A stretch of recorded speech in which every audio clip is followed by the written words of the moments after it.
सोने हबीब फरमायो मदीने वाले ताजदार फरमायो तो उम्मती उम्मत मरहूमा मुझी उम्मत रहमत कयल उम्मता मुझी उम्मत रहमत वारी उम्मता साहबन जो से इहो वरी किया रहमत कयल उम्मत किया साईं फरमाइन था मुझी उम्मत जा एकड़ा मानू गुनाह कंदा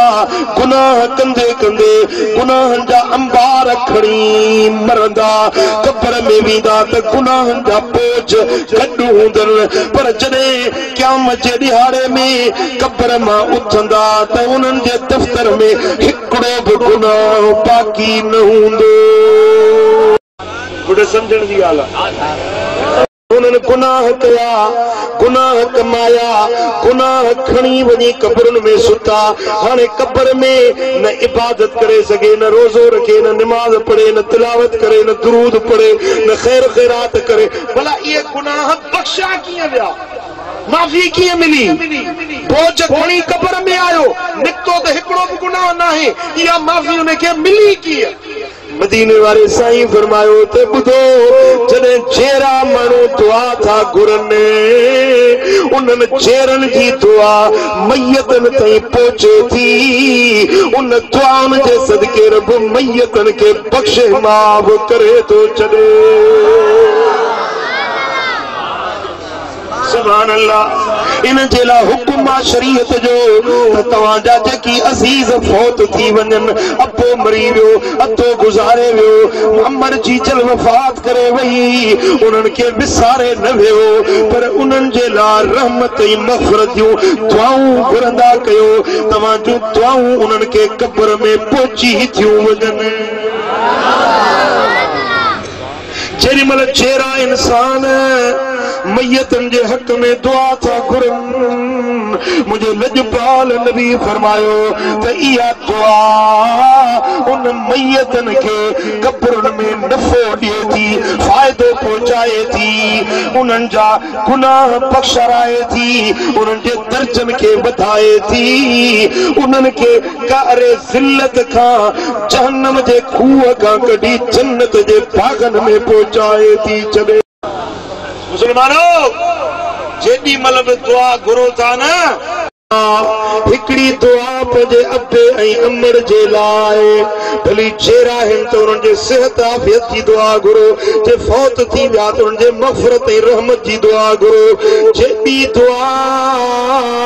हुज़ूर जी सारी उम्मत जे लाइ घुरंदा कयो महबूब जी पूरी उम्मत जे लाइ जेसीं ताईं दुआ नथा घुरो तेसीं ताईं तव्हांजी पंहिंजी दुआ पंहिंजे लाइ तेसीं क़बूल न थींदी जेसीं मदीने वारे जे उम्मत जे लाइ दुआ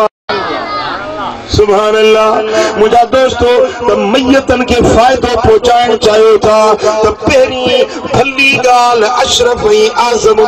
कुरान पढ़ी बख्शोन कुरान जी तिलावत करे पंहिंजे मैयतन के ई साले सवाब कयो इन कुरान जे अखर अखर जो अजर जबलन पहाड़न जेॾो वज़नी साले अमल बणजी तव्हांजे मैयतन के कब्रन में फ़ाइदो ॾियनि था साईं फरमाइनि था मदीने वाले ताजदार फरमायो को मुसलमान के कब्रस्तान ता गुज़रे थो के मुकाम ता गुज़रे थो हिकिड़ो भेरो आयतुल कुर्सी पढ़ी चए थो मौला हिन आयतुल कुर्सी जो सवाब हिन सारे मुकाम वारनि खे पहुचाए हिकिड़ी आयतुल कुर्सी जे बदले में हर कब्र में रब 70 नूर दाख़िल थो करे दाखिल तो करे उन्हें पढ़ण वारे के 70 नबियन जेतरो के मुकाम का लंघो ना तो कुल पढ़ी बख्शींदा वञो भली मिट ना है माइट ना है पर मुसलमान का है ना कुल पढ़ी बचो ॿियो कुझु न हिकिड़ो भेरो सूरत फातिहा पढ़ी उन कब्रस्तान वारनि खे बख़्शींदा वञो भला ॿियो कुझु बि नथा करे सघो रुगे कब्रस्तान तां गुज़रंदे चओ अस्सलामु अलैकुम दारको मिन मोमिनीन या एतिरो बि न चई सघो रुगे हीअं चओ अस्सलामु अलैकुम या अहलल कुबूर भला जे अरबी में ॾाए नथो अचेव भला सिंधी त ॾाए थी अचेव मुक़ाम तां गुज़रंदे हीअं चओ त ए कब्रुनि वारा तव्हांखे अस्सलामु अलैकुम तव्हां ते सलामती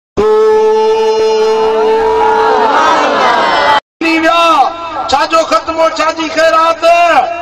ॿुधो ॿुधो जेके मोमिन बाना वली बाना उन्हनि जा जिस्म बि कब्रुनि में किरंदा नाहिनि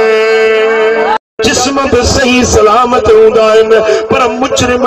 मरंदा नाहिनि उन्हनि जा रूह ज़िंदा हूंदा आहिनि जेॾी महिल तव्हां सलाम पढ़ो था तव्हांजो सलाम ॿुधनि था सलाम जो जवाब बि ॾियनि था